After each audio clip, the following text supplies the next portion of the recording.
이 시간 함께 나누실 하나님의 말씀을 보도록 하겠습니다. 창세기 47장 7절부터 10절의 말씀입니다.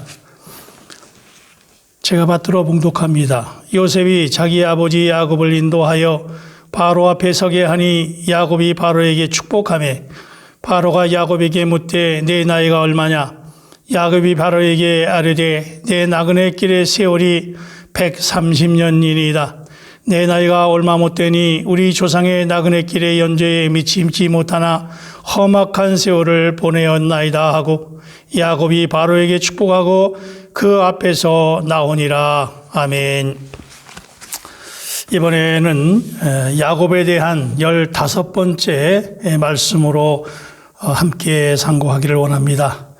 야곱이 애굽에서 내려가서 바로를 축복한 사건을 통해서 진정한 축복이 무엇인지, 축복의 의미에 대해서 말씀을 나누고자 합니다. 야곱은 사랑하는 아내 라헬이 죽은 후 1년 뒤에 창세기 37장에서 요셉을 잃어버리고 기근이 들어서 다른 11아들마저 애굽에 보내기까지에는 20년이라고 하는 긴 세월을 보내야 했습니다. 헤브론에서 20년 동안 야곱은 계속적으로 하나님과 교통 안에 살고 있었습니다. 야곱이 헤브론에서 조용히 하나님의 임재 안에 살고 있을 때 가나안 땅에 기근이 찾아오는 것이지요. 이 기근으로 인해서 야곱은 애굽에서 총리가 되어 있는 요셉을 만나게 되고 요셉은 아버지 야곱을 애굽 왕인 바로에게 모시고 갑니다. 우리는 오늘 본문에서 바로 왕을 만나자마자 축복하고 또 바로 왕을 떠나면서 바로를 축복하고 있는 야곱의 모습을 보게 됩니다. 야곱이 성숙했다는 가장 강력한 증거는 야곱이 축복하는 사람이 되었다는 것입니다. 야곱이 애굽에 도착한 후에 최초로 한 일이 바로를 축복한 것입니다. 그 당시 애굽 왕 바로는 세상에서 가장 높은 사람이었지만 야곱의 축복하는 손 아래에 있었습니다. 그런 축복의 원칙이 뭡니까? 히브리서 7장 7절에 보면 논란의 여지 없이 낮은 자가 높은 자에게서 축복을 받느니라 말씀합니다.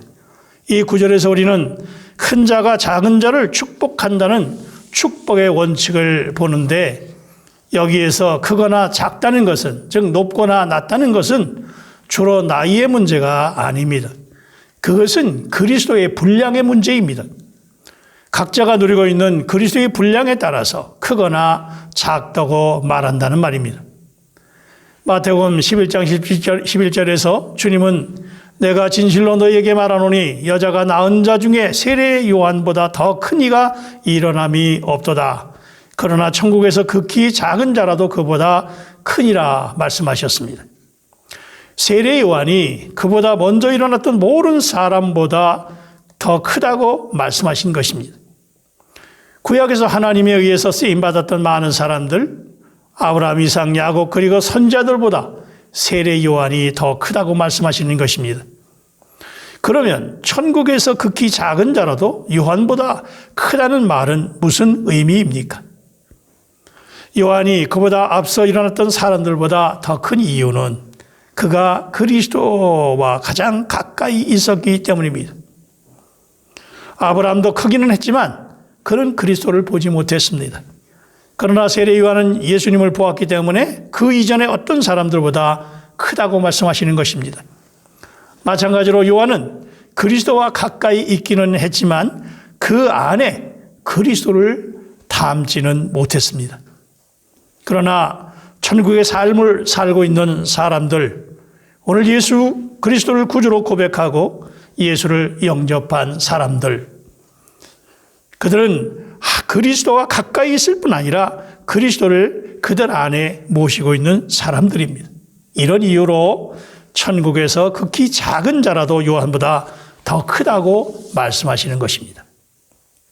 그러나 축복은 성숙한 사람을 통한 하나님의 넘쳐 흐름이다. 예수 생명의 넘쳐 흐름이다 라고 말할 수 있습니다. 하나님은 사람의 통로가 없이 그분 자신을 다른 사람 안으로 넣으실 수 없습니다. 만약 그리스도께서 성육신 되지 않으셨다면, 십자가에서 죽으시고 영으로 오시지 않았다면 통로가 없었을 것이고 하나님은 사람에게로 흐르실 수가 없었을 것입니다. 하나님의 흐름은 통로가 되는 사람, 곧 인성이 필요합니다. 그리고 하나님이 통로로 사용하실 수 있는 통로는 하나님으로 적셔진 스며든 인성입니다. 철저히 자아가 부인되고 다루심을 받아서 그리스도로 적셔진 인성만이 축복의 통로가 된다는 말입니다. 이 때문에 야곱은 성숙되기까지, 하나님의 생명으로 적셔지기까지 누구도 축복하지 않았고 축복할 수 없었습니다. 야곱은 20년 동안 함께 산 라반을 축복하지 않았습니다. 심지어 20년 만에 만나는 형 에서도 축복하지 않았습니다. 그는 애굽으로 내려간 후에야 비로소 세상에서 가장 높은 통치자인 바로를 축복했습니다. 그때야 야곱은 하나님으로 충만했기 때문입니다.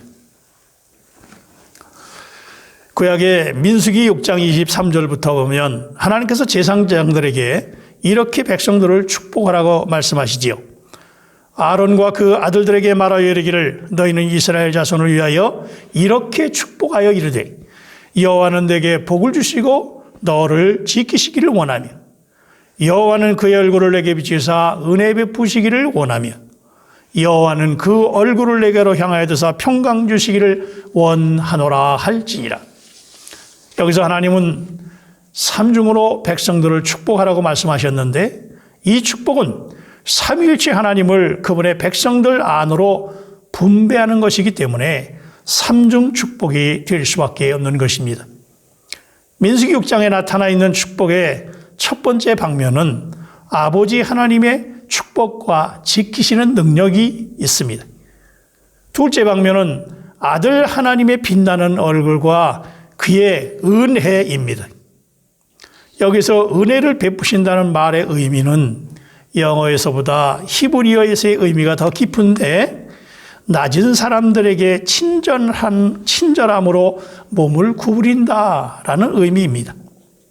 아들 하나님께서 사람이 되심으로 말미암아 낮은 자들인 우리에게 친절히 몸을 구부렸음을 가리키는 말입니다. 하나님께서 사람이 되셨을 때 그분은 분명 하늘로부터 친히 몸을 구부리신 것입니다. 성육신, 성탄입니다. 이것이 은혜입니다. 고린도후서 4장 6절에서 어두운 데 빛이 빛이라 말씀하셨던 그 하나님께서 예수 그리스도의 얼굴에 있는 하나님의 영광을 아는 빛을 우리 마음에 비추셨느니라 말씀이 있습니다. 하나님의 영광이 예수 그리스도의 얼굴에서 빛난다고 말하는 것입니다. 하나님의 영광이 빛나는 예수 그리스도의 얼굴. 예수님은 참 빛이시고 그 빛은 하나님 자신입니다. 빛이신 하나님 자신은 예수 그리스도의 얼굴 안에서 우리 위에 비추십니다. 그러므로 삼중 축복의 둘째 방면은 우리가 은혜를 얻을 수 있도록 우리를 찾아오시려고 친절하게 몸을 구부리신 아들 하나님이라 그런 말씀입니다. 구약에서 선지자들은 그리스도께서 태어나실 것이라고 그리스도께서 오시겠다고 말했습니다. 그리고 새1의 요한은 그리스도께서 오셨고 자기 앞에 계시다고 말하고 있습니다. 그러나 천국 안에 있는 우리 예수를 믿는 우리 모두는 그리스도께서 우리 안에 계시다고 말할 수 있습니다. 심지어 우리는 내게 사는 것이 그리스도이라고 말할 수 있습니다. 갈라디아서 2장 20절에 내가 그리스도와 함께 십자가에 못 박혔나니 이제는 내가 사는 것이 아니요 내 안에 그리스도께서 사신다고 고백해야 되는 것이고 할 수 있다는 말입니다. 우리 신앙생활의 관건은 바로 그것입니다. 내가 그리스도와 함께 십자가에 못 박혔나니 그런 적 이제는 내가 사는 것이 아니고 내 안에 그리스도께서 사시는 것이라는 고백입니다. 그러므로 예수를 구주로 고백해서 거듭난 우리는 구약의 어떤 사람들보다 신약의 세례 요한보다 더 그리스도와 가까이 있는 자들이기 때문에 더 큰 자들이라는 말입니다. 또한 우리가 큰 자인가 작은 자인가를 우리가 소유한 그리스도의 분량에 달려있다고 말할 수 있습니다. 누구든지 그리스도를 더 많이 소유한 사람이 더 큰 자입니다. 다른 사람을 축복하는 것은 그들에게 그리스도를 공급한다는 의미입니다. 우리가 참여하고 누리는 바로 그 그리스도를 다른 이들을 축복하는 것입니다. 우리가 그리스도를 더 많이 누릴 때 우리는 다른 사람들에게 공급할 수 있는 더 많은 그리스도를 가지게 됩니다. 이렇게 그리스도를 공급하는 것이 바로 축복입니다. 그리스도의 삶을 축복의 삶이요 축복을 흐르게 하는 삶이 바로 그리스도인의 삶인 것입니다. 그러면 진정한 축복의 의미는 무엇입니까? 많은 사람들은 사람들을 위해서 잘 되라고 말하거나 바라는 것이 이루어지는 것이 축복이라고 생각합니다. 물론 축복일 수 있습니다. 그러나 성경은 말합니다. 요한복음 1장 14절에서 말씀이 육신이 되어 우리 가운데 거하심에 우리가 그의 영광을 보니 아버지의 독생자의 영광이요 은혜와 진리가 충만하더라 라고 말씀합니다. 주님이 친절하게 몸을 구부리셨으므로 이제 우리는 그 복을 누리고 있습니다. 축복의 그래서 셋째 방면은 영이신 하나님의 용모와 그분의 평강입니다. 주님의 얼굴을 우리를 향하여 드는 것과 평강을 주는 것은 성령의 은혜 베푸시는 역사입니다. 오늘 그 영의 역할은 계속적으로 하나님의 얼굴을 우리를 향하여 드는 것이고 우리에게 평강을 주는 것입니다. 그분인 우리의 환경 안에서뿐만 아니라 우리 자신, 우리 마음과 영과 우리의 생각 안에서 평안을 주십니다. 그 영 안에서 그 영을 통해서 그 영과 더불어 우리는 평안을 누리는 것입니다. 우리가 가는 곳이 어디든 하나님이 그 영이 우리와 함께 하시고 그분의 얼굴이 우리를 향하여 두시고 우리에게 평강이 있습니다. 이렇듯 축복이라고 하는 것은 사람들이 원하는 어떤 것이 이루어지는 것이 아니라 사람들을 하나님의 임재 안으로 하나님의 참된 누림 안으로 인도하는 것이란 말이지요. 삼중 축복은 구약의 제사장들이 하나님 축복의 양식입니다. 합당한 축복은 사람들을 하나님의 은혜에 참여하게 하고 평강을 누릴 수 있도록 하나님의 임재 안으로 그분의 얼굴빛 안으로 그분의 용모의 빛남 안으로 인도하는 것임을 말씀하고 있는 것입니다. 이 삼중 축복을 누리시는 저와 여러분이 되시기를 바랍니다. 그러면 사도들의 축복은 어떠합니까? 고린도후서 13장 13절에서 하나님께서 바울을 통해서 다시 한번 백성들을 축복하고 계시는데 예수 그리스도의 은혜와 하나님의 사랑과 성령의 교통하심이 너희 무리와 함께 있을지어다 말씀합니다. 우리는 구약의 제사장이 사람을 하나님께로 인도함을 보았습니다. 그러나 신약의 사도는 하나님을 사람에게로 인도합니다. 은혜와 사랑과 교통하심이 너희 무리와 함께 있을지어다. 우리는 축도 가운데에서 다른 기도식으로 하다가 이 교통을 빼먹는 경우가 너무 많습니다. 이 교통이 하나님의 그 영이 교통되지 않는 축복은 있을 수가 없습니다. 우리와 함께 하시는 하나님을 누리는 것이 바로 복이기 때문입니다. 여기서도 우리는 삼위일체 하나님의 은혜로운 방문을 봅니다. 삼위일체 하나님께서 우리의 누림을 위해서 우리에게 오셨습니다. 이 누림은 성령의 교통으로 말미암은 그리스도의 은혜와 하나님의 사랑입니다. 사랑과 은혜와 교통은 분리된 세 가지가 아닙니다. 사랑은 하나님 안에 있고 이 사랑이 그리스도 안에서 표현된 것이 은혜이고 이 교통은 이 은혜가 우리 안에 이동되는 것입니다.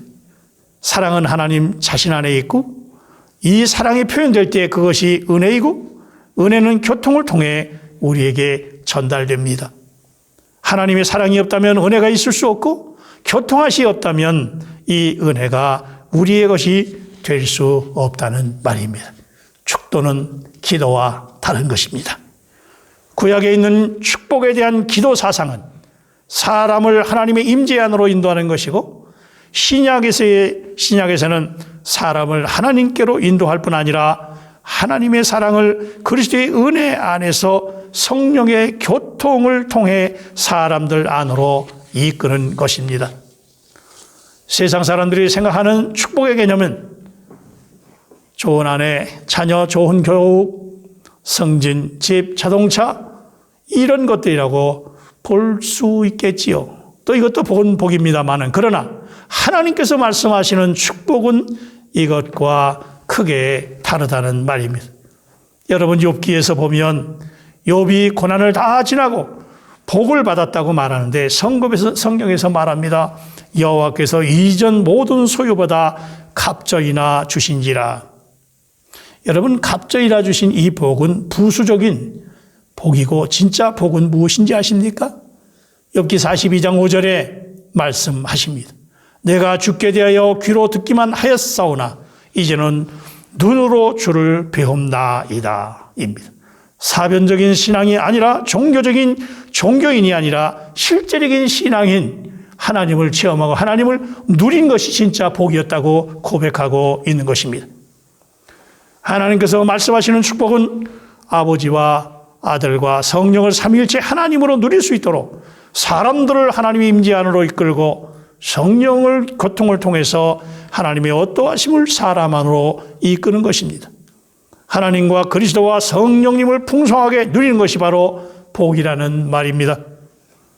우리는 지난 시간에 14번에 걸쳐서 야곱이 마침내 성숙했고 요셉을 통해서 세상을 다스리고 있음을 말씀드렸습니다. 오늘 본문에서는 바로에게 손을 들어 축복하고 있는 야곱의 모습을 보게 됩니다. 그리고 오늘 이 시간에는 성숙한 야곱의 축복을 통해서 성경이 말하고 있는 축복의 의미가 무엇인지를 보았습니다. 야곱은 험악한 세월을 살았지만 결국 그 당시 세상에서 가장 큰 사람이 되었고, 우리도 그리스도로 충만하게 돼서 다른 사람들을 하나님의 임재 안으로 이끌 수 있기를 바랍니다. 그러기 위해서 예수의 생명 안에서 어떠한 환난과 환경적 안배가 우리에게 닥쳐와도 성장하고 성숙한 사람이 되는 축복을 누리시는 저와 여러분이 되시기를 주의 이름으로 축원합니다. 기도하겠습니다. 사랑과 은혜가 충만하신 아버지 하나님, 은혜를 감사합니다. 진정 우리가 축복권자가 되기 위하여 그리스도를 마음껏 누리게 하시고 그리스도의 분량으로 충만하게 되어 그리스도를 흐르게 하는 진정한 축복권자 참 이스라엘이 다 될 수 있도록 역사하옵소서. 어떤 환난과 어려움이 우리에게 닥친다 할지라도 그 모든 환난과 어려움 속에서 이기고 승리하는, 그리하여 마침내 축복권자가 되는 우리 모두가 되도록 하나님이여 역사하옵소서. 예수님의 이름으로 기도하옵나이다. 아멘.